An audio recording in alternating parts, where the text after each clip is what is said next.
Okay, I just finished up reading The Black Prism by Brent Weeks. This is the first in the Lightbringer series. I almost need to take a second to take in that ending. Very good twist at the end. I think it saved what was otherwise a book that was starting out really hot and then kind of in the decline. But that ending was wow, very unexpected and awesome. If you haven't read the book yet, I you're in for a treat by the ending of that book. So these are my unedited thoughts as soon as I finished the book, which was just now. And let me just get into it. I give this book a 4 out of 5 stars. I thought it was very good, but like I mentioned, this book ultimately this review is going to sound like it's a bad book when it's not. My problem is, as I was reading it, probably in the first half of the book, I thought, man, I'm reading a 5 out of 5 book. I'm super interested in this story. Can't wait to see what direction this goes. This is amazing. But the second half of the book kind of declined for me, and that's unfortunate because I'd rather have it the other way. I'd rather have the first half be a little weaker and then it be saved by the back half. And that didn't happen. But let me go down the good things first. Like I mentioned, the book starts off pretty hot, and the story is engaging. It felt unique. The world felt real to me. The world building was very nice.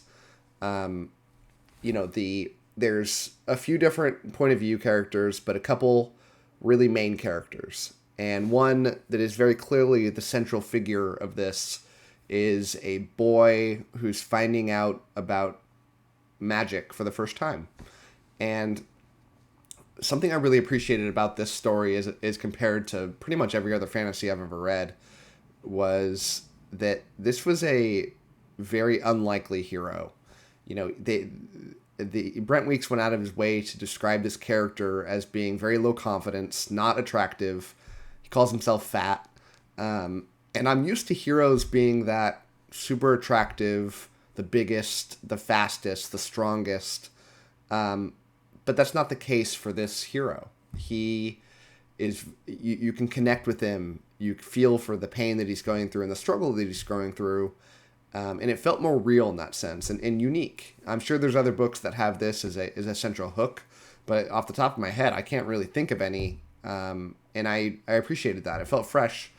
And I think more stories should follow that model of just kind of real people that find themselves in this situation. The magic system, I suspect that a lot of people rave about this magic system. It's very, very good. I read fantasy books pretty much exclusively right now, and magic systems can kind of make or break your book. But that's not the main reason that I read fantasy. I'm looking for world building. I'm looking for, a really good plot. But this magic system really hooked me, and I thought it was very good.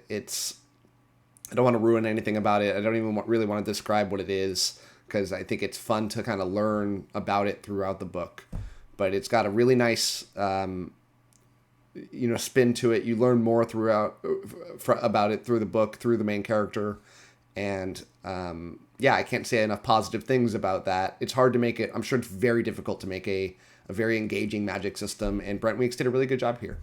And like I mentioned, the plot was really engaging. I thought I really liked the story that this went, and I can't wait to see where the story takes me as I read forward with this going into the future.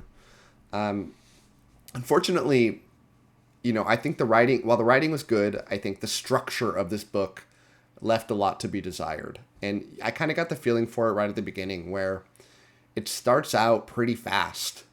And I appreciate a book that takes things a little bit slower, where they explain things more and they're even calm before that storm happens later on. This book didn't really do that. Within the first several pages, there's gripping action, and you never got that calm sense of learning about this world. And I think about all of my favorite fantasy series, and they all have that in common, where the first part of that first book is a very calm, slow build.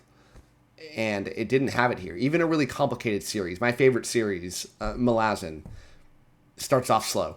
And that's known as being one of the most, if not the most complex fantasy series ever.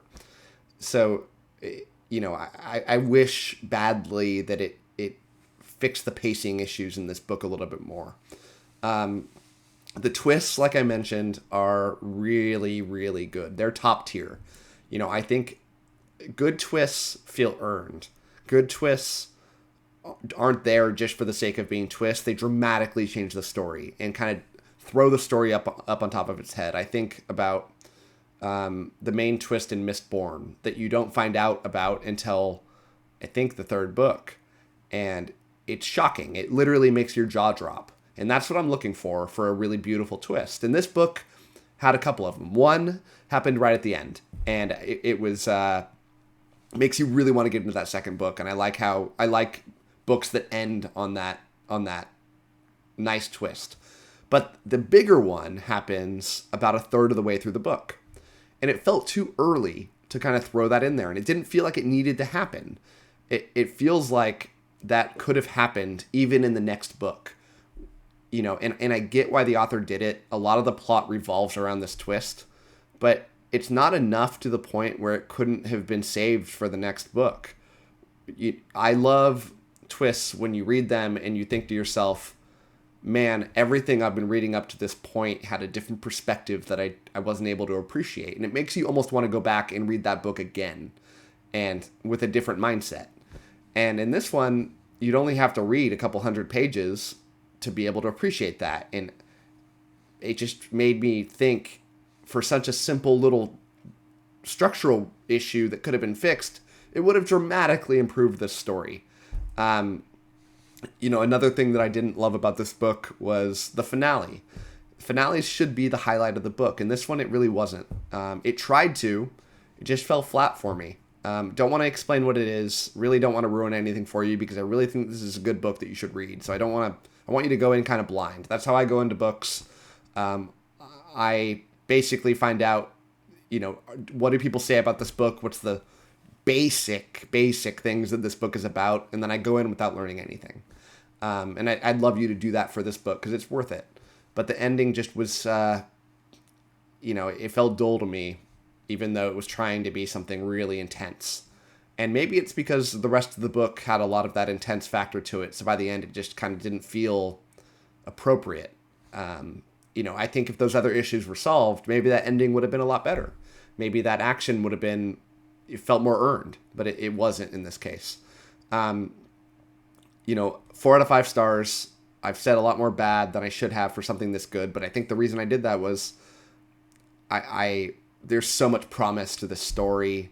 It feels like this could turn into a really quality series. I'm hoping the second book kind of fixes some of these problems out. Because the writing's there, the story's there. I'm interested. I want to learn more. Excited to read the next book. And hopefully I like it. Hopefully it's that 5 out of 5 that I'm really looking for. So those are my thoughts, and I hope you enjoyed the video.